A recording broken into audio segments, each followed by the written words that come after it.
Firstly, I'm going to play a 12-bar blues bass line in time with a backing beat. I've chosen a jazz beat. I'm now going to press start to start off the rhythm.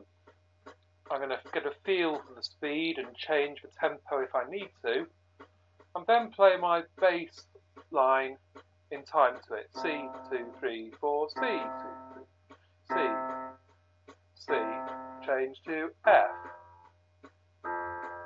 back to C, C, to G, to F, to C, and then I press stop.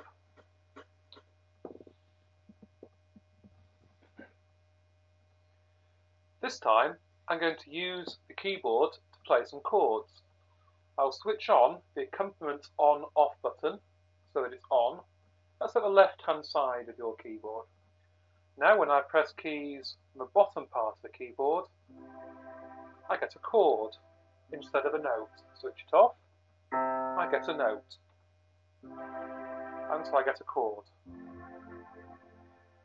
If I now start my rhythm, still with my accompaniment switched on, I can now play my blues bass line and hear the chords. C, C, C, C, F, C, C, G, F, C, C, and then I press stop. I can sound more professional if the keyboard starts at the same time as I press my first note. So I'm going to press the sync start, meaning synchronized start button. And now I've got a light flashing on my keyboard, or on some keyboards on the display there's a beat. As soon as I press a note at the bottom part of the keyboard, I will hear the beat and the chord starting together like this. So instead of starting it and then joining in, I press sync start and it all starts together. I can also use the keyboard to give myself an introduction. On this keyboard, I've got separate intro buttons and ending buttons. On some keyboards at school, we have one button that does the same. I'm going to press an intro. I've still got sync start and I've got my accompaniment on. Listen to what happens.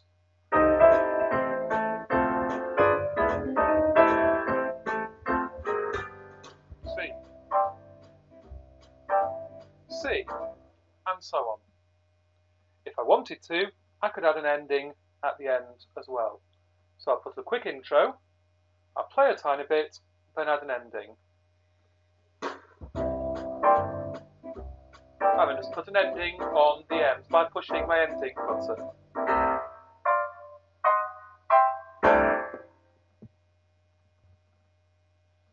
So now I'm going to put all that together. I've got my accompaniment switched on. I've got sync start so that it will start as soon as I play a chord. I've also got an introduction queued up and waiting to go. So I'll play my intro, then I'll play my 12 bars blues bass along with my accompaniment and beat, and then I'll put an ending at the end. Here we go. Introduction.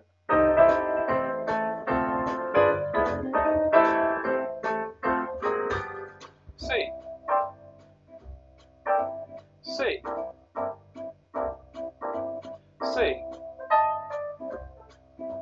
C, change to F, F, change back to C, C again, now we go to G, back to F, and finally to C, 2, 3, 4, C, now I'm going to cue an ending in.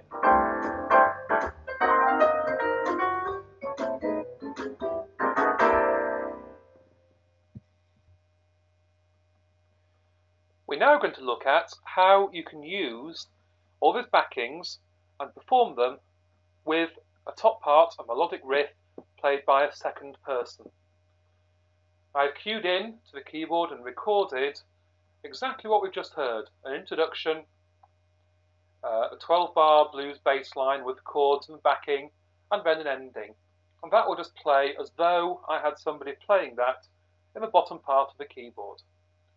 I'm then going to play on top what a second person might play.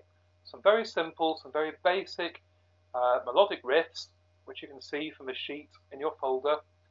And I'm going to try and fit them into the chords as they're played. So the volume down a bit, press play, and here we go.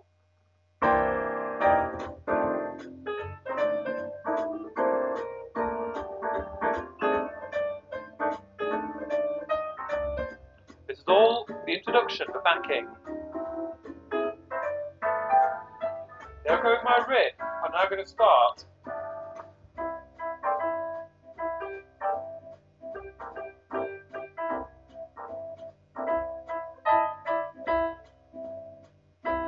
I'm going to change a new chord.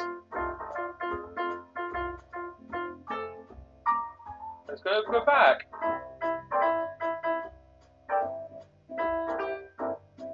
New chord again.